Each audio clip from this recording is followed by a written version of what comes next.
இன்றைக்கி எங்கள் வீட்டில் சண்டே ஸ்பெஷல் என்னென்னு பார்த்தீங்கன்னாக்கா சிக்கன் பிரியாணியும் சிக்கன் கிரேவியும் செஞ்சுட்டு மட்டன் குழம்பு வைக்க போகிறோம். அதுக்கு தேவையான இன்க்ரீடியன்ட்ஸ்லாம் எடுத்து வச்சுருக்கேன். இப்போ ஃபஸ்ட்டு என்ன செய்யலான்னு பார்த்துடலாம். மட்டன் 1/4 கிலோ வாங்கிட்டு வந்திருக்கேன். அதை அலசி கழுவி எடுத்து வச்சுருக்கேன். இதில் தண்ணி கொஞ்சம் நான் ஊற்றி வச்சுருக்கேன். இப்போ மட்டன் சூப்பு நம்ம செஞ்சிடலாம். மட்டன் சூப்புக்கு இஞ்சி பூண்டு பேஸ்ட் அரைச்சி வச்சுருக்கேன், அதில் எடுத்துக்கலாம். இஞ்சி பூண்டு பேஸ்ட்டு கொஞ்சம் போட்டாச்சு. அடுத்ததாக வெங்காயம் கொஞ்சம் போட்டுக்கலாம். அடுத்ததாக தக்காளி, கருவேப்பிலை, அடுத்ததாக கொத்தமல்லி, அடுத்தது புதினா, சீரக பொடி 1 ஸ்பூனு, மிளகுத்தூள் 1 ஸ்பூன், ஒரு 1/4 டீஸ்பூன் மஞ்சள்தூள், கொஞ்சமாக உப்பு. அவ்வளோதான். சூப்புக்கு தேவையான பொருட்கள்லாம் போட்டாச்சு. இனிமேல் நம்ம அடுப்பில் வச்சு ஒரு 5 விசில் வர வரைக்கும் நம்ம வெயிட் பண்ணுவோம். ஸ்டவ் ஆன் பண்ணியாச்சு, குக்கரை வச்சாச்சு, மூடி போட்டு மூடிடலாம். ஒரு 5 விசில் வர வரைக்கும் நம்ம வெயிட் பண்ணுவோம். அடுப்பில் வச்சாச்சு. மட்டன் வெந்துட்டுருக்கு, சூப்புக்கு ரெடி ஆகிட்டுருக்கு. இப்போ நம்ம சிக்கன் பிரியாணிக்கு நம்ம ரெடி பண்ணிடலாம். சிக்கன் 1/2 கிலோ வாங்கியிருக்கேன். இதை கழுவி எடுத்து வச்சுக்கலாம். இப்போ மட்டன் சூப்பு ரெடி ஆகிடுச்சு. குக்கர் 5-6 விசில் வந்துருச்சு. விசிலை நம்ம வெளியில் எடுத்துக்கலாம். பக்கத்துலேயே நம்ம சிக்கன் பிரியாணிக்கு தேவையானதெல்லாம் ரெடி பண்ணிக்கலாம். குக்கர் நல்லா காயிட்டும். காஞ்சதுக்கப்புறம் எண்ணெய் ஊற்றிக்கலாம்.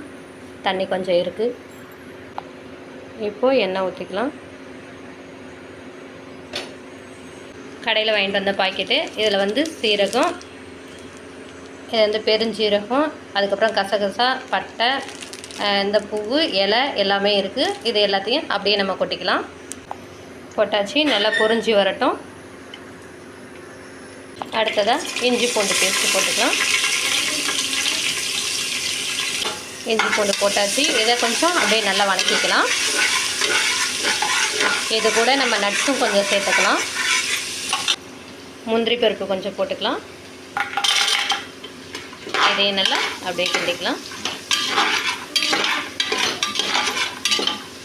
இது கூட பாதாம் கொஞ்சம் போட்டுக்கலாம்.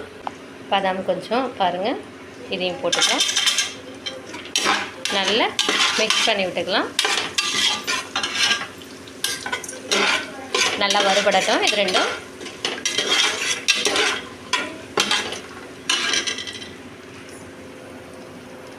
அடுத்ததாக நம்ம வெங்காயத்தை போட்டுக்கலாம். வெங்காயம் போட்டாச்சு. நல்லா மிக்ஸ் பண்ணிக்கலாம்.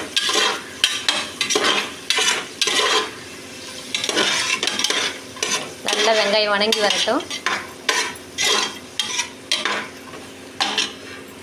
அடுத்ததாக தக்காளியை போட்டுக்கலாம். அடுத்ததாக தக்காளியை போட்டாச்சு. நல்லா கிண்டிக்கலாம்.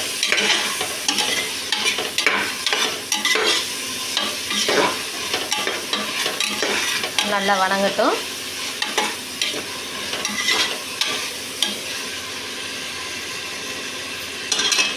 வெங்காயம் தக்காளி நல்லா வணங்கிறதுக்காக நம்ம கொஞ்சம் உப்பு போட்டுக்கலாம். அப்போ தான் சீக்கிரமாக வணங்கி வரும். உப்பு கொஞ்சம் போட்டுக்கலாம்.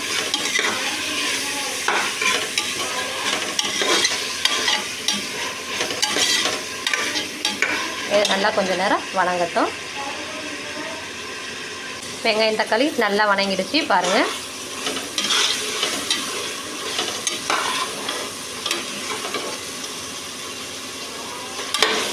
இப்போ நம்ம கொத்தமல்லி, கருவேப்பிலை, புதினா இது எல்லாத்தையும் போட்டுக்கலாம். நல்ல வாசனையாக இருக்கும். போட்டு இதையும் ஒரு கிண்டி விட்டுக்கலாம். அடுத்ததாக நம்ம கழுவி வச்சுருக்கிற சிக்கனை இதில் போட்டுக்கலாம்.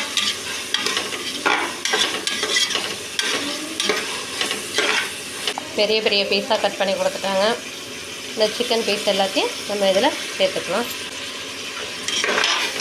சிக்கன் போட்டாச்சு. நல்லா கிண்டி விட்டுக்கலாம். நல்லா கொஞ்ச நேரம் வேகட்டும். அதுக்கப்புறம் நம்ம மசாலா பொருட்கள்லாம் சேர்த்துக்கலாம்.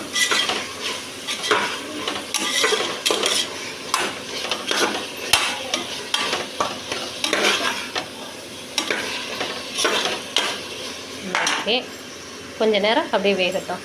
மசாலா பொருள் இதில் சிக்கன் மசாலாவும் கரம் மசாலாவும் சேர்ந்து இருக்குது. அதை பாருங்கள், இதில் வச்சுருக்கேன். ரெண்டையும் மிக்ஸ் பண்ணி வச்சுருக்கேன். இதில் 2 ஸ்பூன் போட்டுக்கலாம். 2 ஸ்பூன் போட்டாச்சு. அடுத்த ஸ்பூன் நல்லா கிண்டிக்கலாம்.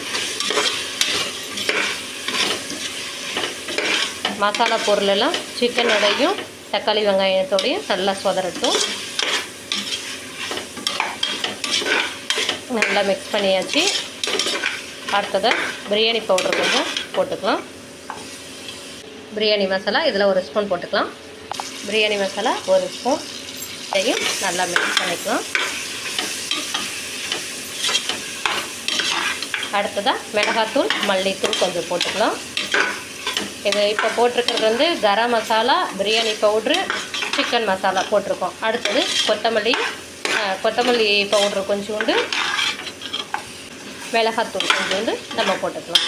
மிளகாத்தூள் 1/2 ஸ்பூன், கொத்தமல்லி தூள் 1/2 ஸ்பூன் போட்டுக்கலாம். இப்போ இது எல்லாத்தையும் நல்லா மிக்ஸ் பண்ணிக்கலாம்.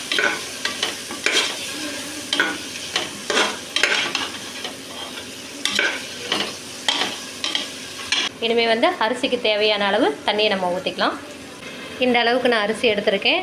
இதே அளவுக்கு நம்ம தண்ணி வச்சுக்கலாம். இது ஒரு தண்ணி, இன்னொரு தடவை இதே மாதிரியே தண்ணி அளவு எடுக்கணும். இது 2வது படி தண்ணி. 1க்கு 2 தண்ணி வைக்கணும்.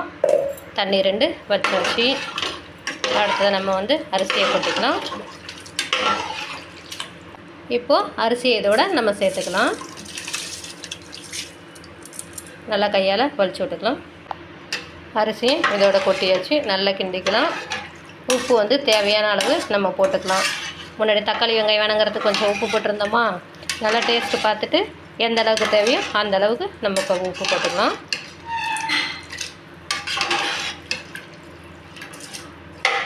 ஓகே, இந்த அளவுக்கு உப்பு போட்டால் போதுமானது. ஓகே, இப்போ உப்பு போட்டாச்சு. இதையும் நல்லா கிண்டி விட்டுக்கலாம். கிண்டி விட்டு நம்ம மூடியை போட்டு மூடிடலாம். 3 விசில் வர வரைக்கும் நம்ம வெயிட் பண்ணுவோம். பிரியாணி நமக்கு ரெடி ஆகிட்டுருக்கு. ஓகே, இப்போ மூடி போட்டு மூடியாச்சு. நல்லா வெந்துட்டுருக்கட்டும். பிரியாணி ரெடி ஆகிட்டுருக்கு. அடுத்ததாக இங்கே வந்து மட்டன் சூப்புக்கு நம்ம ரெடி பண்ண பார்த்தீங்களா, அதை நம்ம இப்போ எடுத்து பார்த்துருவோம். எடுத்தாச்சு. ஆஹா, வாசனையே ஆளை தூக்குது. சூப் வந்து நம்ம இப்போ குடிச்சிடலாம். சூப்பை வந்து பாப்பாட்ட கொடுப்போம். டேஸ்ட் இப்படி இருக்குன்னு பாப்பா சாப்பிட்டு பார்த்துட்டு சொல்லட்டும். பாப்பா, மட்டன் சூப் எப்படி இருக்குது? சூப்பராக இருக்குமா? சூப்பராக இருக்கா? சாப்பிடு. சூப்பு ரொம்ப நல்லது. சரியா? சிக்கனங்காட்டிலும் மட்டன் நல்லது உடம்புக்கு. ஃபுல்லாக சாப்பிட்றேன், எதையும் மிச்சம் வைக்கக்கூடாது. சரி, ஓகே. மட்டன் சூப்பு பாப்பா குடிச்சிட்ருக்கா. நல்லா இருக்குன்னு சொல்லிட்டேன். இப்போ வந்து மட்டன் குழம்பு வச்சாச்சு. மட்டன் குழம்பு ரெடி ஆகிடுது. இங்கே வந்து பிரியாணி ரெடி ஆகிட்டுருக்கு. இன்றைக்கான சண்டே ஸ்பெஷல் எங்கள் வீட்டில் இதுதான். உங்களுக்கு இந்த வீடியோ பிடிச்சிருந்ததுன்னா ஒரு லைக் பண்ணுங்கள். தேங்க்யூ ஃபார் வாட்சிங். பிரியாணி செஞ்சாச்சு. பாருங்க, பிரியாணி போட்டுப்போம். Okay, chicken biryani. அடுத்தது வந்து மட்டன் பரட்டினாப்பில் செஞ்சுருக்கோம். மட்டன். அடுத்ததாக சிக்கன் கிரேவி. சிக்கன் கிரேவி வச்சுக்கலாம். அவ்வளோதான். இன்றைக்கி எங்கள் வீட்டில் சண்டே ஸ்பெஷல் இந்த சாப்பாடு தான். ஓகே, இந்த வீடியோ பிடிச்சிருந்தா ஒரு லைக் பண்ணுங்கள். தேங்க்யூ ஃபார் வாட்சிங்.